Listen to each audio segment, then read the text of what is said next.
น้องกระแตเพิ่นก็กำลังมาเพิ่นขี่รถย่องวัดไปพี่น้องเอ้ยโอ้ได้หยังอันนี้อันนี้เอาไม่อร่อยจ้ะนะชื่อมาผางอ้ายบ่เอ็นร้อยนี่โอ้คือใจดีแท้วะฮะเย็บหลังให้สิบุกเรียกก่อนโอ้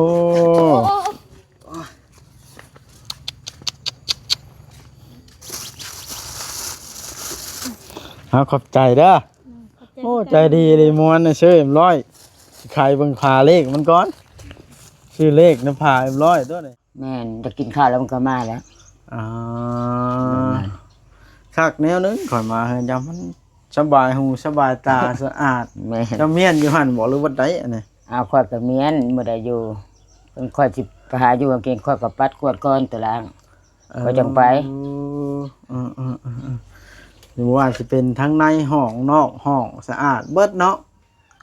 สมกับเจ้าได้เฮือนงามอยู่ปะแก้ว แนวคนเนาะก็เฮ็ดสะอาดแล้วเพิ่นเฮ็ดให้ซ้ำนี้แหละก็สิ เพ จัก ราะว่า สั่ บ่ ง แม่นว่าเราเห็นข่อยมาแล้วเฮ็ดได้ บ่ได้ ตั้งเฮ็ดแบบนี้ข่อยมายามใดจังสะอาดโลดนี่เนาะ ค่อยแบบนี้ตัวใด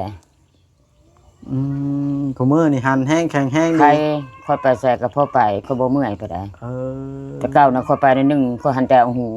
อ่า ค่อยไปบ่ได้ ถ้า ว่านี่ก็ไปเคลียร์เฮ็ดนี่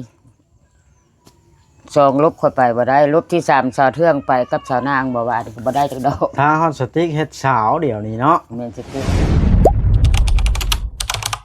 อย่าลืมกดติดตามเพื่อเป็นกำลังใจให้ผมด้วยนะครับทุกคนขอบคุณมากๆครับ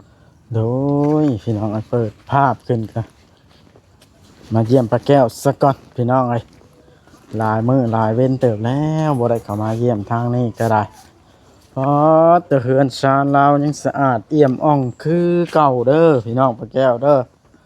ลาวน่าสิอยู่พี่น้องเพราะว่าเห็นลาวอยู่ผมหั่นต่างประตูกับไข่อยู่โอ้แต่ว่าหลังบ้านแล้วหญ้าเกิดพี่น้องเอ้ยแต่ว่าหญ้าบ่เขียวเหลืองเฮ้ออยู่มันเป็นดินดานว่างปลูกเฮือนเก่าตอนนั้นมันเลยบ่งามพี่น้องบางหูบางห้อยแล้วก็นานใหญ่ว่าเป็นแต่ดนแล้วนะพี่น้องเอ้ยโหแต่ว่าพักเชียงไข่บัวละพาอาตู้พักขมของลาวนี่อลังการงานสร้างอีหลีพี่น้องเอ้ยใหญ่พอสมควรเนาะอ๋อรอบบ้านลาวโหรีวิวเบิ่งสักก่อนพี่น้องเอ้ยสะอาดเอี่ยมอ่องเป็นอะไรส่องมันกันโอ้เราต้มยังอันนี้เรือนชาลาวอันนี้เราก็อยู่เทิงโอ้เฮ็ดเทือนให้แล้วก็ได้สมใจเราอยู่ได้พี่น้องไอ้เราก็เช็ดถูอยู่หั่นเนาะนี่บ่ได้เห็นเปื้อนจักเทื่อ เด็กน้อยเนาะ อ้าว สบายดี สบายดีป้าแก้วแพ้มาได้ใช้อันนี้แพ้เสร็จพื้นนี่บ่ขอเช็ดเด้อซะ เสร็จรถ อ่า อันนั้นมันบ่ทันได้มันได้จังสิซัก ติดไม้นะ ซักมันก็บ่แห้ง นั่งสะอาดแท้ป้าแก้วอันนี้เจ้าเฮ็ดอย่างแนวนี้อันนี้ ฮะ นางใสนี่ นั่งแถวนั้นละขอเบิ่งรีวิวเบิ่งแถวนี้กันโอ้เป็นแนวใดกินข้าวกินน้ำกับหย่างมานี่ มื้อนี้บ่ค่อยออกไปซื้อเอาน้ำมัน2ถุง 4,000กินี่กับลูกชิ้น3หน่วยลูกชิ้นใหญ่ โอ้มากินกับข้าว มาขั่ว นี่ฉันน้องแต่กับน้องบอยมาละ เลย เป็นยืมรถยืมน้ำนี่ล่ะนี่เลยเอาบ่าไหนเพิ่นบ่มีน้ำกินเขาบ่มีน้ำกิน อ่า ค่อยฝนตกก็ต้มเอากิน ฮะมาบ่ได้บ่ มีหยัง โอ้ไป เข้าไปเอาหยังอีก น้ำได้มาตุกเดียวเพิ่นบ่ ว่าเขาก็เอามาได้แล้วเนาะ2อัน เดี๋ยวเพิ่นสิไปอีกเนาะ ไปอีกเที่ยวหนึงไปเอานี่จะได้คือหึงแต่คืออยู่ในทางนี่น้ นี่แหล้วปากทางนี่แหละเที่ยวไปเที่ยวมา ขึ้นมา โอ้เป็นอะไรป้าแก้ว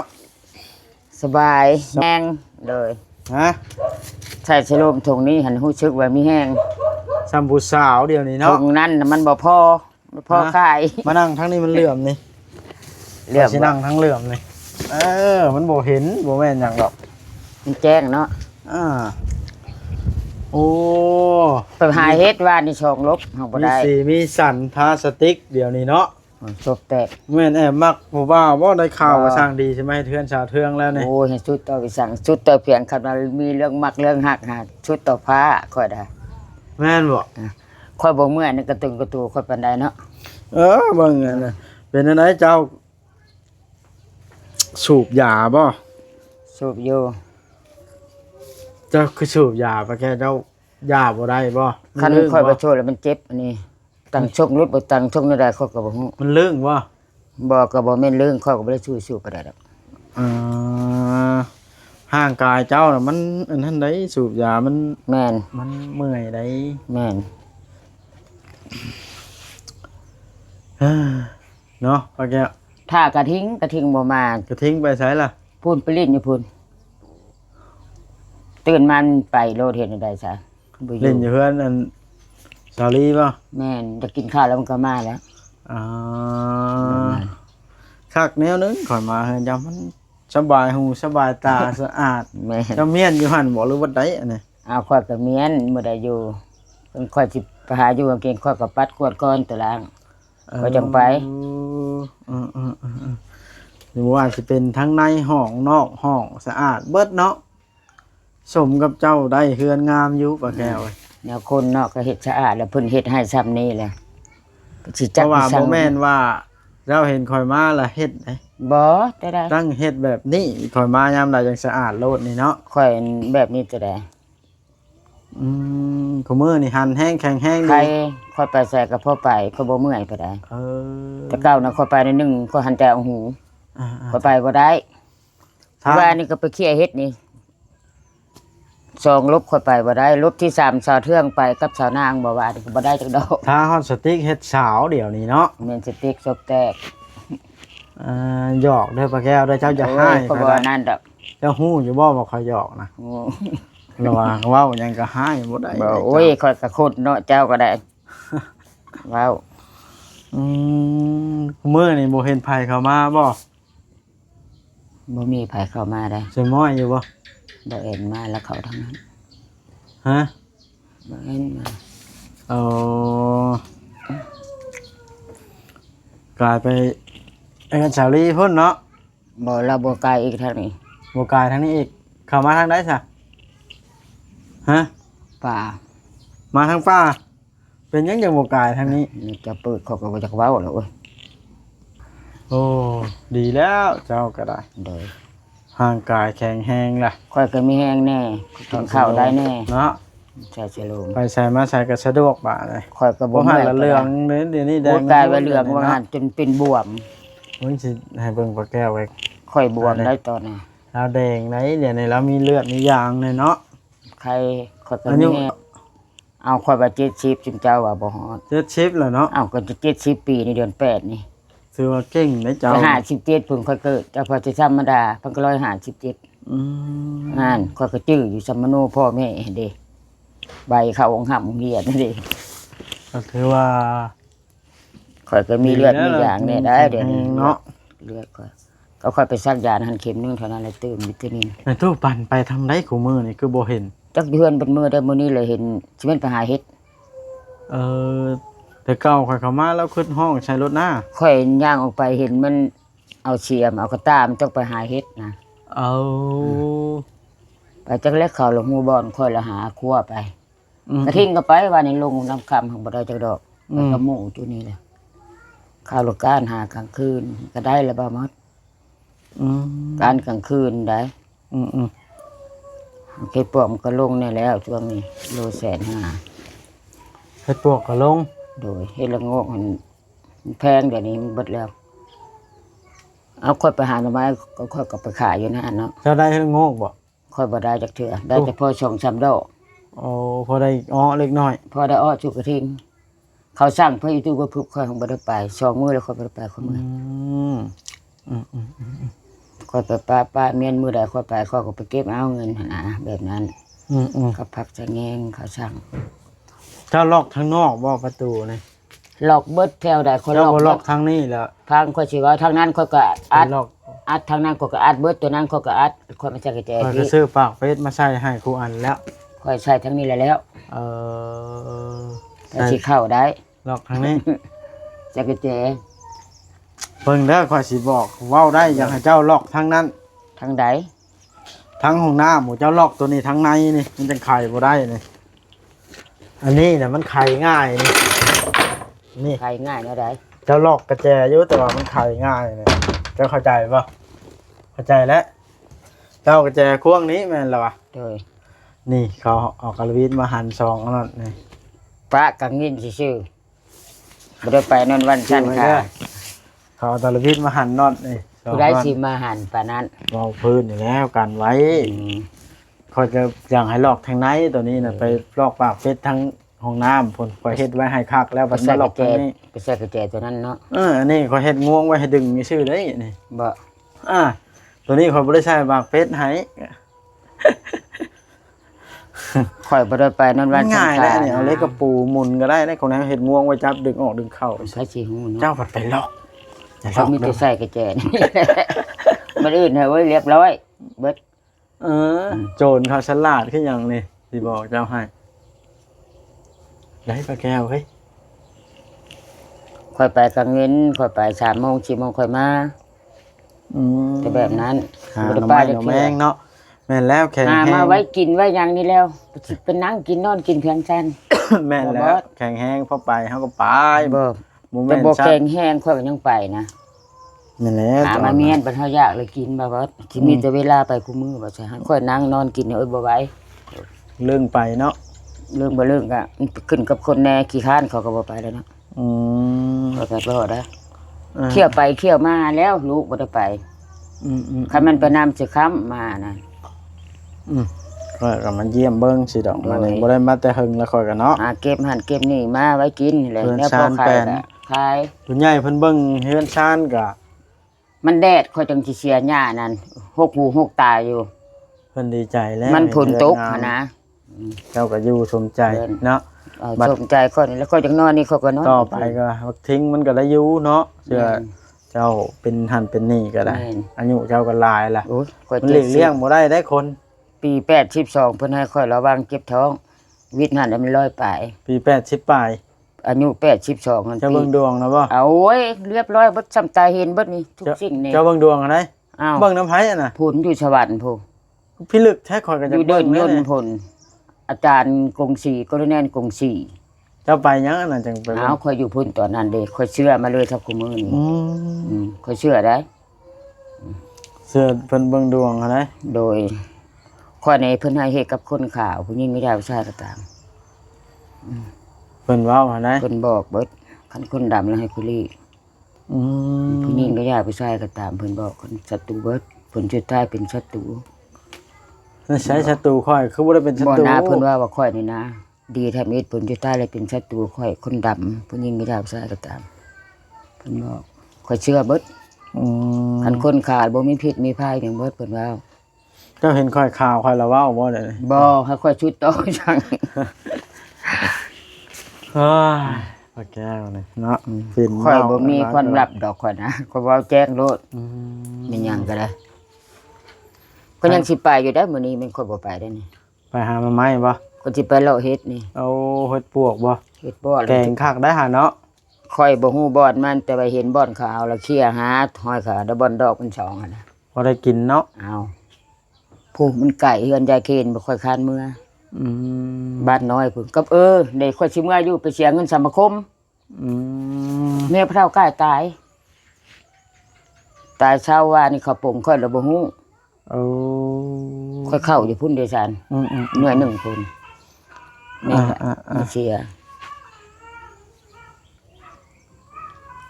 เขาบ่ได้เอาเงินกองทุนกองที่เอาก่อนได้อยู่พี่ครับพี่จะเก็บเอานะแต่ละคน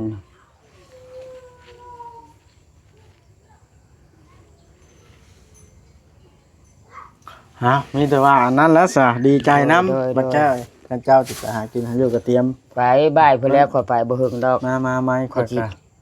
มา ปาด เยี่ยมเจ้ามานี่ ปาดไปตู้เนี่ย ไปปาดไปบ่ เอาไปฝากแม่สินเด้ซะ เอา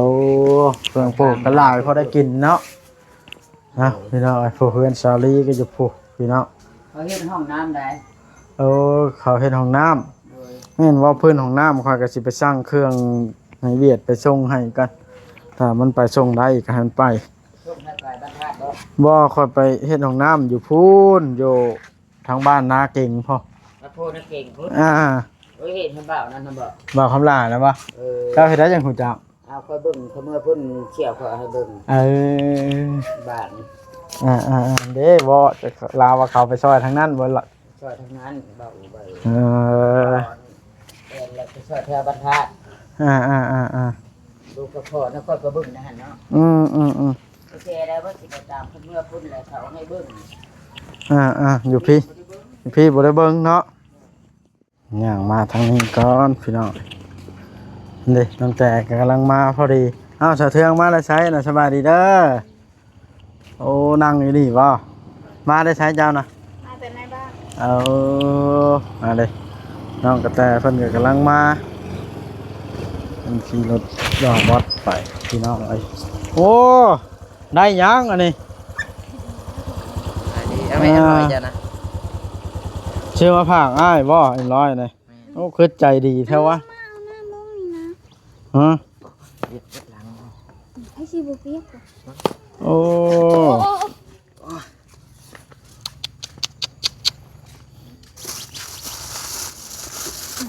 โอ้ ขอบใจเด้อโอ้ใจดีเลยมวนชื่อเอ็มร้อยใครเบิ่งพาเลขมันก่อนชื่อเลขนะพาเอ็มร้อยตัวนี้ ใครเฮือนนี่เดี๋ยวเขา ได้ยินเสียงลูกชายห้องโก้อยู่ไว้ใช้ลูกชายนะ จ้าเก็บไปเล่นอยู่ในบ่ มันครบที่นอนใน พวกนั่นแหละออกมา อืม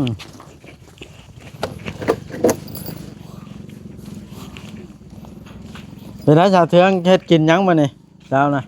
บ่มี โอ้ได้เฮ็ดกินหยังช้ำ บ่ได้ไปหาหยัง บ่ได้ไปดำให้ดำน้ำบัดนี้ ไม่ได้ไปบ่มีบอนไปดะ มันคนแล้วหลายแล้วเนาะ โดย แม่นละคนก็แล้วจากเบิดละเหลือแต่สร้างเวียงยังหมดแล้วยังสร้างเวียงแล้วเพราะเราสิมาตั้งเฮือนก็ได้อีกบ่กายอาทิตย์นี้ดอกไปเพราะว่าให้ตั้งก่อนพรรษาเด้ โดย เออระวังในเด้อกลางค่ำกลางคืนนะนอนนะอีเทิงเขามันลักเอาไม้เจ้าได ระวังอยู่เด้บริการเด้ ฮะ เด้ดำนำบริการ